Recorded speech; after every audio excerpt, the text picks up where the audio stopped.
Carl Jung discovered that you can see someone's true character by paying attention to just two things: not their words, not their achievements, not even their actions when people are watching. Jung found that two specific psychological reveals expose who someone really is beneath their mask, and most people give away these secrets without realizing it. Picture this moment. You're sitting across from someone you thought you knew, a colleague, a friend, maybe even your partner. They seem genuine, trustworthy, put together, but something feels off. You can't put your finger on it, but your instincts are telling you there's more beneath the surface. Jung spent decades studying what he called the persona, the mask we all wear to hide our true selves. But he discovered that no matter how carefully someone constructs their image, these two psychological tells always slip through. And once you know what to look for, you'll never be fooled by a false persona again.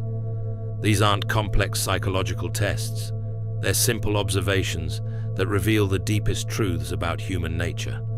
And by the end of this journey, you'll not only be able to read others like an open book, but you'll understand yourself in ways you never thought possible. But here's what makes Jung's discovery so unsettling.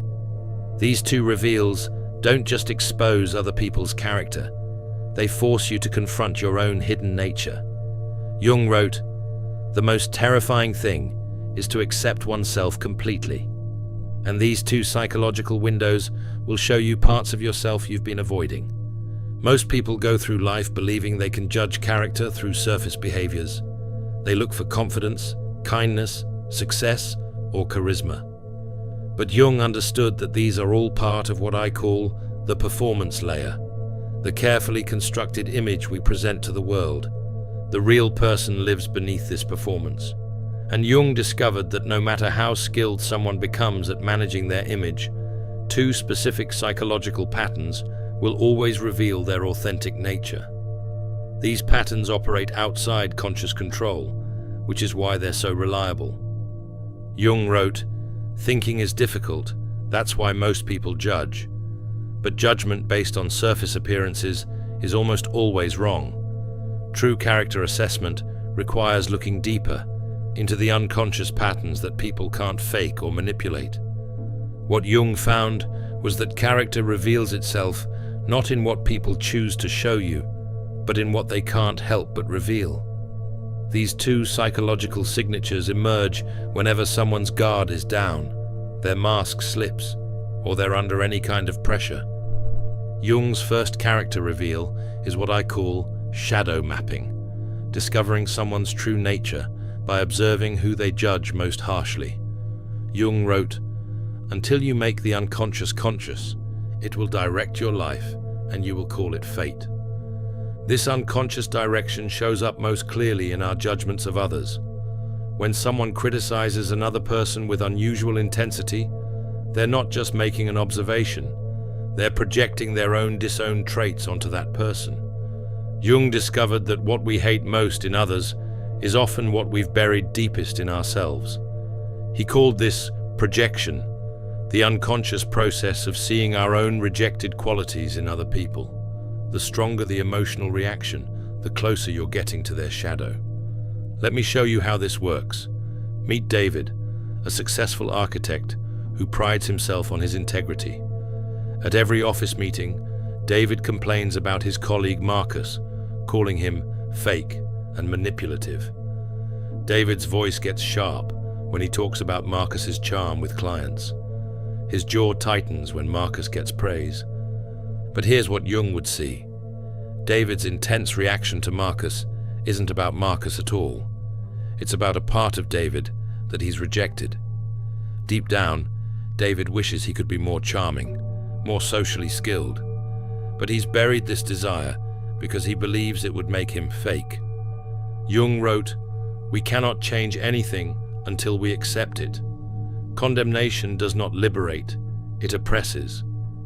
David's condemnation of Marcus is actually self-oppression. He's rejecting a part of himself that could serve him well. This is why shadow mapping works so reliably. When someone judges others harshly, They're always telling you something about their own internal conflicts. The traits they criticize most are often the ones they've pushed into their unconscious. If you've ever caught yourself judging someone and realized it revealed something about you, comment, "I see my shadow in my judgments." But shadow projection isn't always negative. Jung discovered that we also project positive qualities we're afraid to claim. When someone consistently puts others on pedestals, calling them so talented or so confident, they're often projecting abilities they possess but don't acknowledge in themselves. The key is to watch for emotional intensity. When someone's reaction to another person is disproportionate, whether negative or positive, you're seeing their shadow in action. This reveals not just what they've rejected in themselves, but also what they secretly long to express. Jung's second character reveal is what I call mask maintenance, observing how someone behaves when their carefully constructed image is threatened. Jung wrote, "The privilege of a lifetime is to become who you truly are." But most people spend enormous energy maintaining who they think they should be. This maintenance requires constant effort, and Jung discovered that when someone's persona is challenged, when their mask slips or their image is questioned, their authentic character emerges in that moment of vulnerability. Here's how to spot it. Watch what happens when someone faces unexpected criticism, when their competence is questioned, or when they're caught in a mistake. Do they become defensive? Do they attack back? Do they deflect blame? Or do they pause, reflect, and respond authentically? Let me illustrate with Sarah's story. Sarah is a marketing director, known for her calm professionalism. She's built her career on being the unflappable one, the person who never loses her cool under pressure. But during a high-stakes client meeting, the client criticized her team's strategy, questioning Sarah's judgment. In that moment, Sarah's persona cracked. Her voice became sharp, her posture rigid. She interrupted the client, deflected blame to her team, and made subtle digs at the client's previous decisions. The calm professional disappeared, revealing someone defensive, insecure, and willing to sacrifice her team to protect her image. Jung would say this moment revealed Sarah's authentic character more than years of professional interaction. Under pressure, when her carefully maintained image was threatened, her true patterns emerged. Jung wrote, "The foundation of all mental illness is the unwillingness to experience legitimate suffering." Sarah's unwillingness to experience the discomfort of being criticized forced her into defensive patterns that revealed her character. But here's where this gets powerful for character assessment. These persona breakdowns don't just happen during major crises. They occur in small moments throughout everyday interactions. When someone's phone dies and they can't check social media. When they're kept waiting longer than expected. When someone doesn't laugh at their joke. Watch for micro-expressions, tone changes, body language shifts. These tiny moments when the mask slips reveal more about someone's character than hours of casual conversation. Jung understood that authentic character isn't what someone chooses to show you when they're prepared. It's what emerges when they're unprepared, unguarded, or under pressure. The most integrated people, those Jung would call individuated, show consistency between their persona and their authentic responses. Their public image and private reactions align because they've done the work of accepting themselves completely. Now that you understand Jung's two character reveals, let's explore why they work so reliably from a psychological perspective. Jung spent his career studying what he called the architecture of the psyche, how the mind organizes itself to navigate reality while protecting the ego. Jung wrote, "The meeting of two personalities is like the contact of two chemical substances. If there is any reaction, both are transformed. But before transformation can occur, we must understand the chemical composition of each personality, their authentic character beneath the social performance. The reason shadow projection reveals character so accurately is because our unconscious mind can't distinguish between self and other when it comes to rejected material. When David criticizes Marcus for being fake, his unconscious is actually trying to process his own relationship with authenticity versus social performance. Jung discovered that the unconscious operates through what I call projection mapping. It casts internal conflicts onto external people to make them visible and workable. The intensity of someone's judgment always corresponds to the intensity of their internal struggle with that particular trait. This is why people who are genuinely secure in an area rarely judge others harshly for weaknesses in that same area. Someone who's truly confident doesn't waste energy criticizing others' insecurities. Someone who's authentically successful doesn't feel threatened by others' ambitions. Jung wrote, "Loneliness does not come from having no people about one, but from being unable to communicate the things that seem important to oneself." When someone consistently judges others, they're revealing their own inner loneliness, their disconnection from rejected parts of themselves. The second reveal, persona breakdown, works because maintaining a false image requires enormous psychological energy. Jung called this ego maintenance, and he understood that this system becomes fragile under stress. When someone's persona is threatened, their primitive defense mechanisms activate. These defenses reveal their core psychological patterns. Do they attack, indicating underlying aggression? Do they withdraw, showing avoidance patterns? Do they deflect, revealing dishonesty tendencies? Or do they integrate, demonstrating psychological maturity? Jung wrote, "A man who has not passed through the inferno of his passions has never overcome them." The way someone handles criticism or challenge shows whether they've integrated their difficult emotions or are still controlled by them. Comment if you've noticed someone's true character emerge under pressure. Stress reveals truth. These patterns are so reliable because they operate below conscious awareness. Someone can control their words, manage their facial expressions, and carefully craft their responses when they're prepared. But when their psychological defenses are activated, authentic patterns emerge. Jung understood that character assessment isn't about catching people in lies or exposing their flaws. It's about seeing the whole person, their struggles, their defenses, their growth areas, and their authentic strengths. This understanding allows for genuine connection rather than surface-level interaction.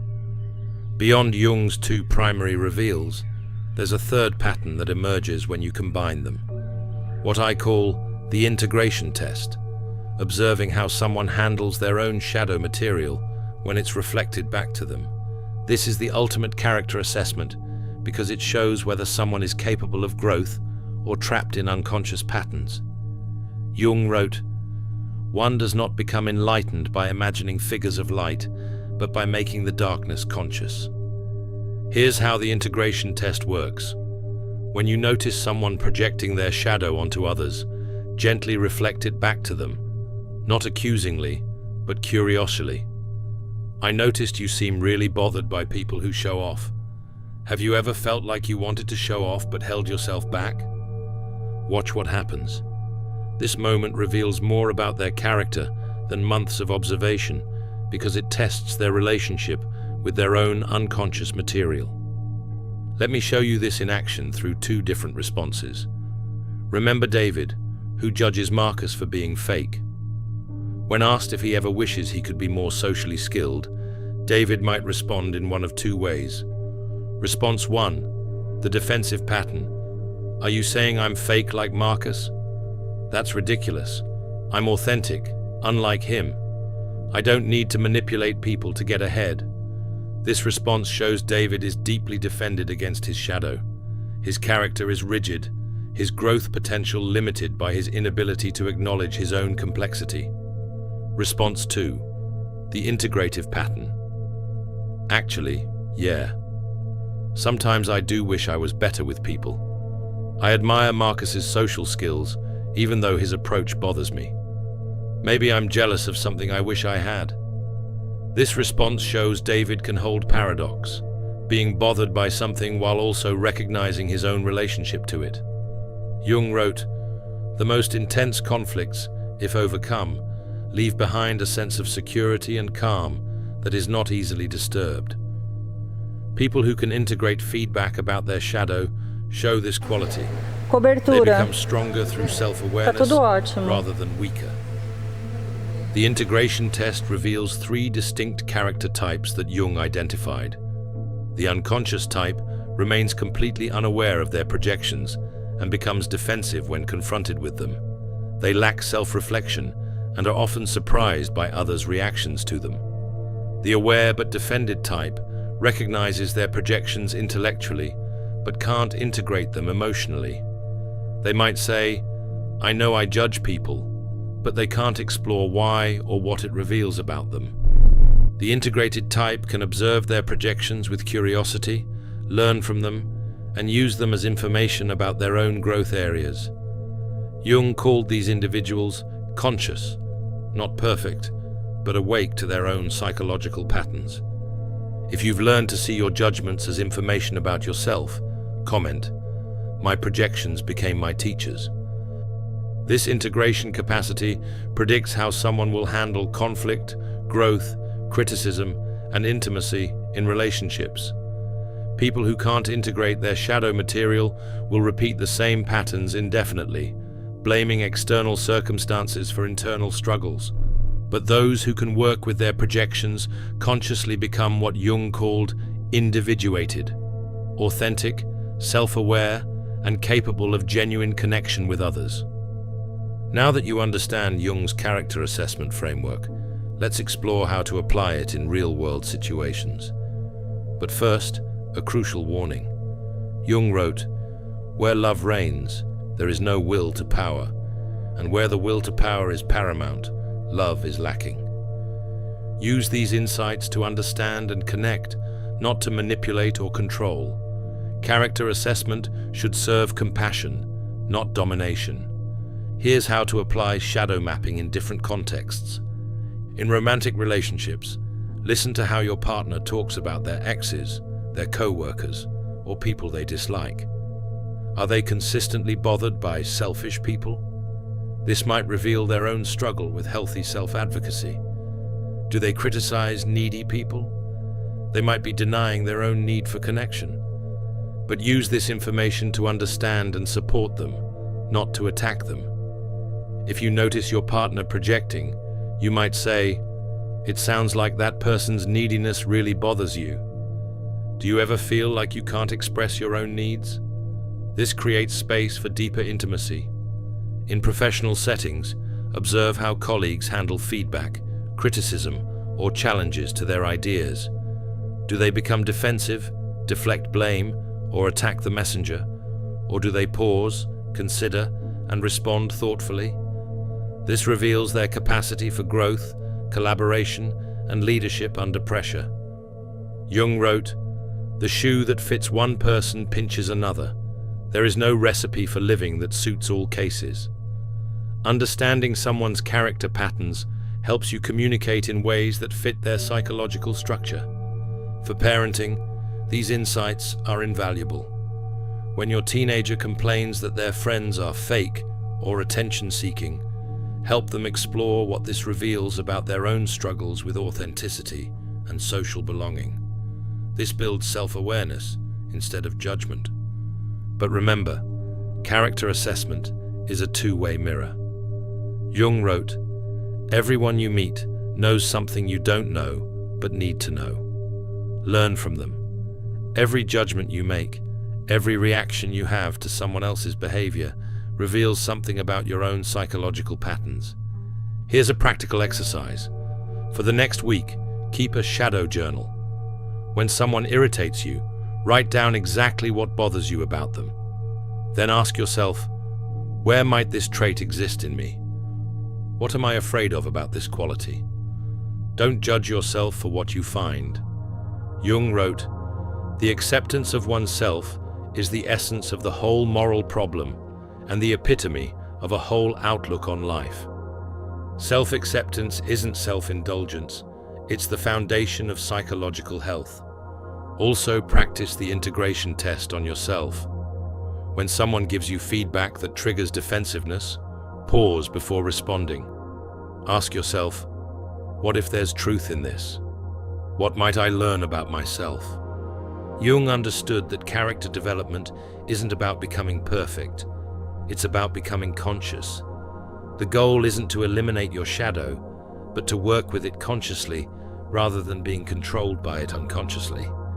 Comment if you're ready to start seeing your reactions as information about yourself. I choose conscious self-discovery.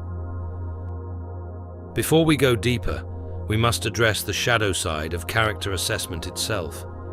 Jung wrote, "The healthy man does not torture others. Generally, it is the tortured who turn into torturers." The ability to read character can become its own form of psychological torture if misused. I've seen people use Jung's insights to become what I call shadow hunters, individuals who use psychological knowledge to attack others' vulnerabilities rather than understand them. This represents a complete perversion of Jung's work. Jung warned about this danger. People will do anything, no matter how absurd, in order to avoid facing their own soul. Sometimes people become obsessed with analyzing others precisely to avoid looking at themselves. Here are the warning signs that you're misusing character assessment. You feel superior when you figure someone out. This superiority complex indicates you're using psychological insight to inflate your ego rather than build understanding. You use your observations to manipulate others. If you're leveraging someone's shadow patterns or persona weaknesses to control them, you've become what Jung would call psychologically poisonous. You become judgmental rather than curious. True character assessment should increase your compassion, not your criticism.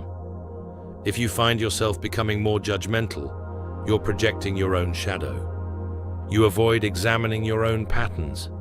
If you're constantly analyzing others but never turning the same scrutiny inward, you're using psychology as a defense against self-awareness. Jung wrote, "The greatest danger is that one may get stuck in the unconscious and never come back to reality." Sometimes people get so fascinated by psychological analysis that they lose touch with simple human connection. The antidote to these dangers is what Jung called ethical relationship to the unconscious. This means using psychological insight to serve love, understanding, and growth, not power, control, or superiority. Remember that everyone you meet is fighting battles you know nothing about. Jung wrote, "In order to know the light, we must first experience the darkness." Their shadow projections and persona defenses often represent their attempts to cope with pain, trauma, or fear. True character assessment should make you more humble, not more arrogant. When you see someone's psychological patterns clearly, you're seeing their humanity, their struggles, their defenses, their attempts to navigate a complex world with limited tools.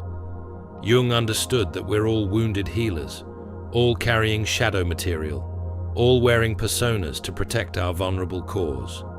The goal isn't to expose others' masks, but to create safety for authentic connection. Use these insights to build bridges, not walls. Let character understanding lead to compassion, not condemnation. The most profound aspect of Jung's character assessment framework is what I call the mirror effect. The inevitable moment when you realize that everyone you're analyzing is reflecting aspects of your own psyche back to you. Jung wrote, "Your vision will become clear only when you can look into your own heart. Who looks outside dreams. Who looks inside awakes." The ultimate purpose of reading others' character is to awaken to your own.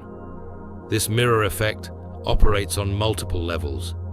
First, the people who trigger your strongest reactions are always showing you your own shadow material. If you're consistently bothered by arrogant people, examine your relationship with confidence and humility. If needy people drain you, explore your own needs and how you express them. Second, the character traits you most admire in others often represent your own undeveloped potential. Jung called this positive projection, casting your own unlived possibilities onto others.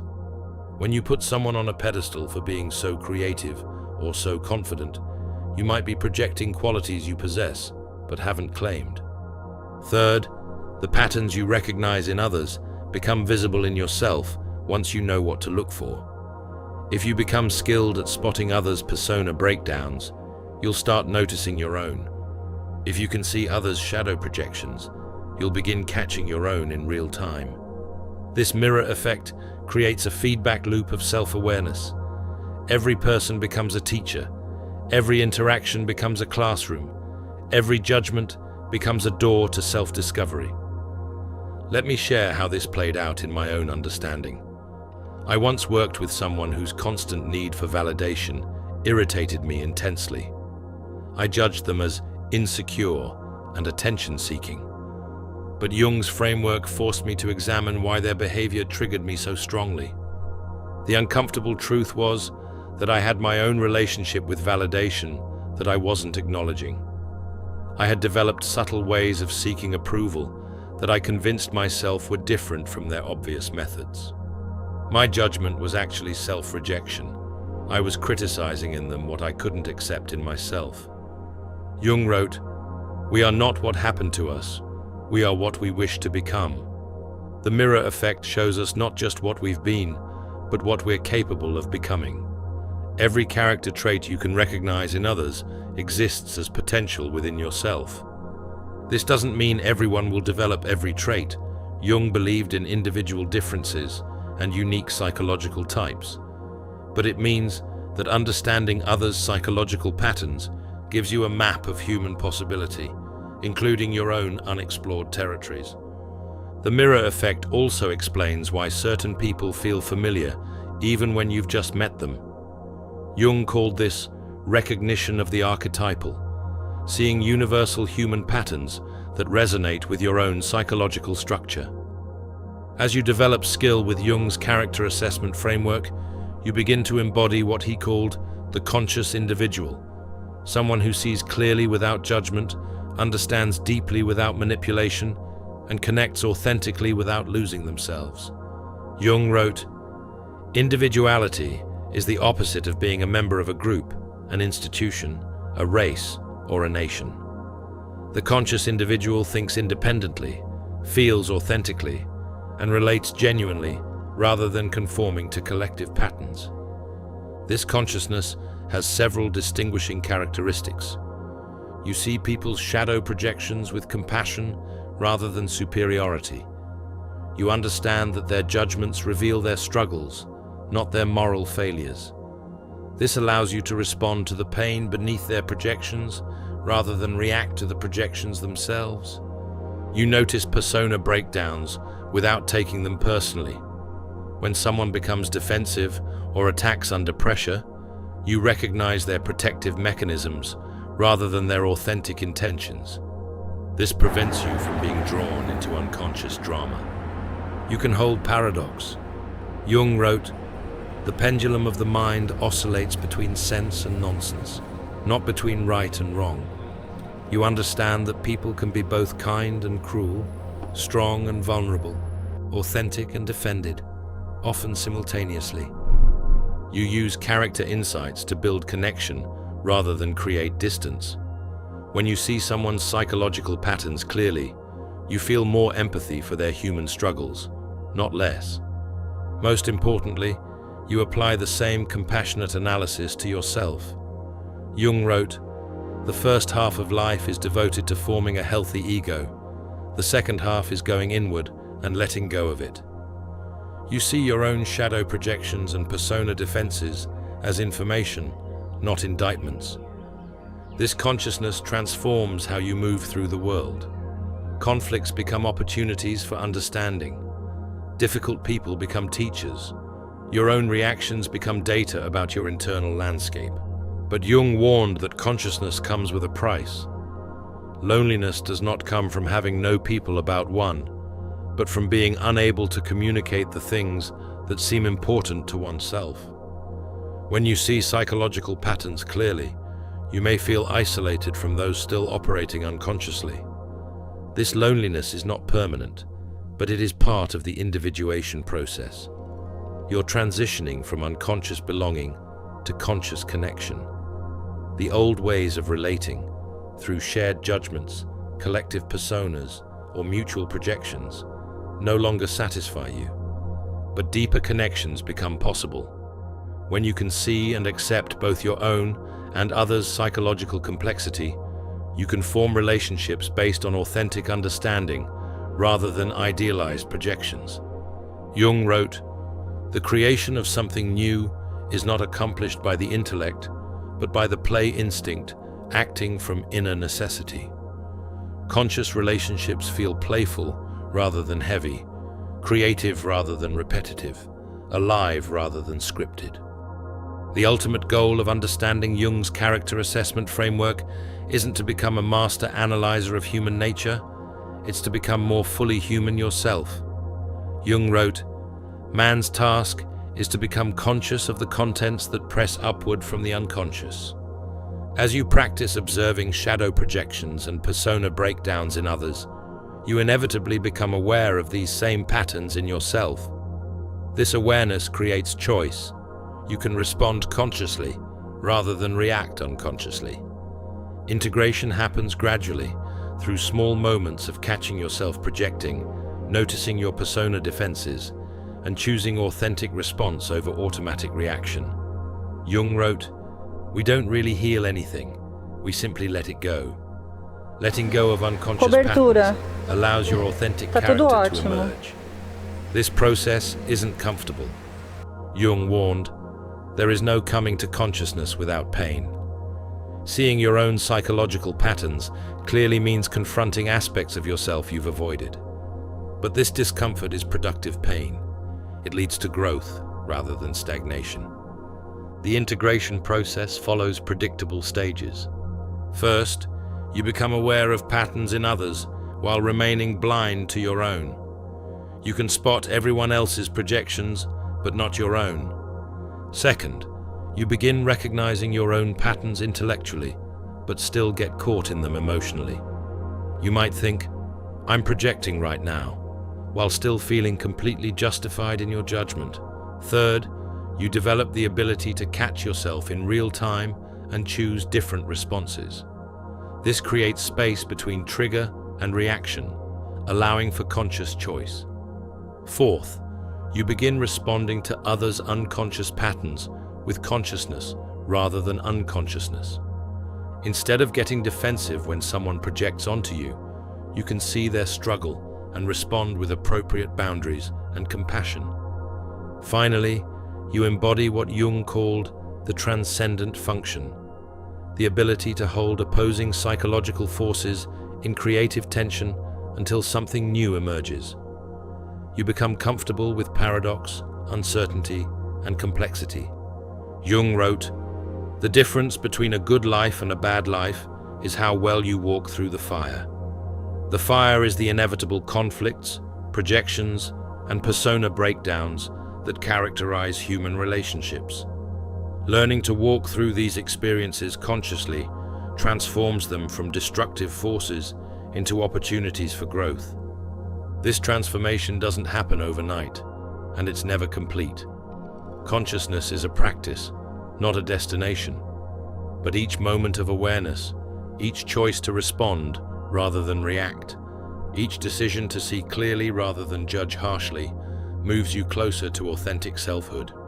As you embody Jung's insights about character and consciousness, something remarkable happens.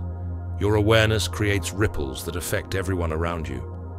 Jung wrote, "The meeting of two personalities is like the contact of two chemical substances.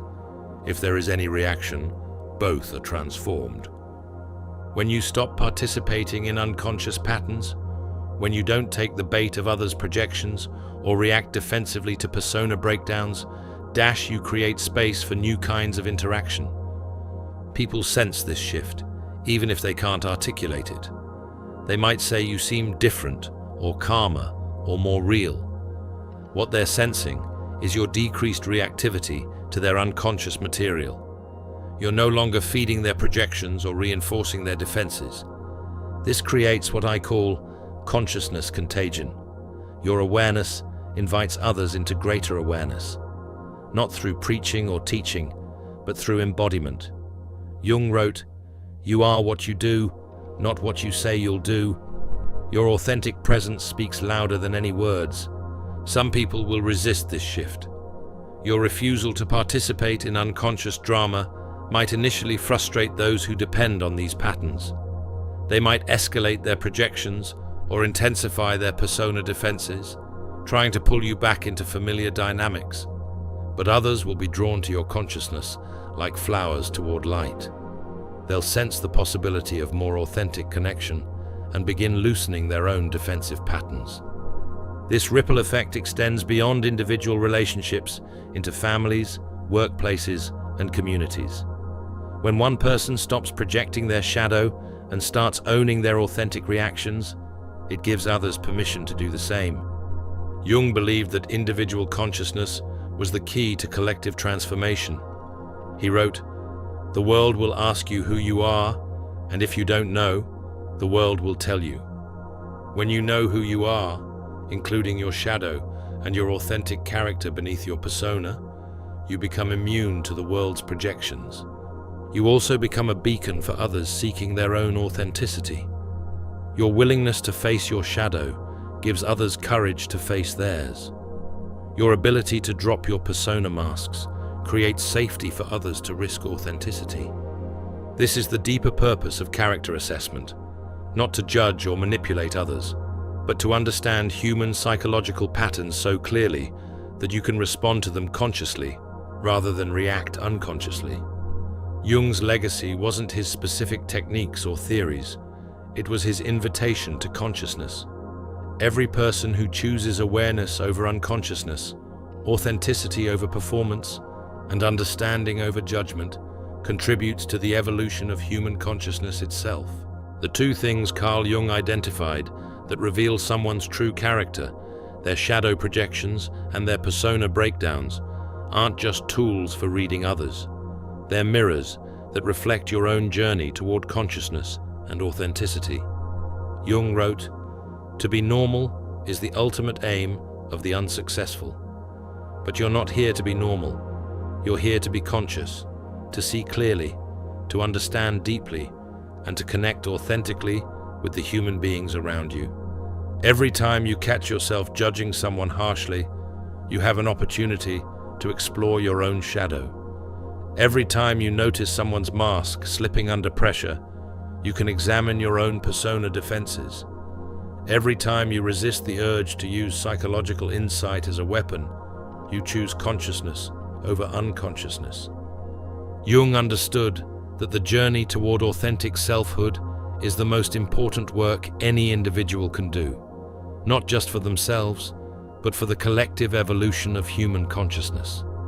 Your willingness to face your own shadow, to drop your own masks, to respond consciously rather than react unconsciously, creates ripples that extend far beyond your individual life.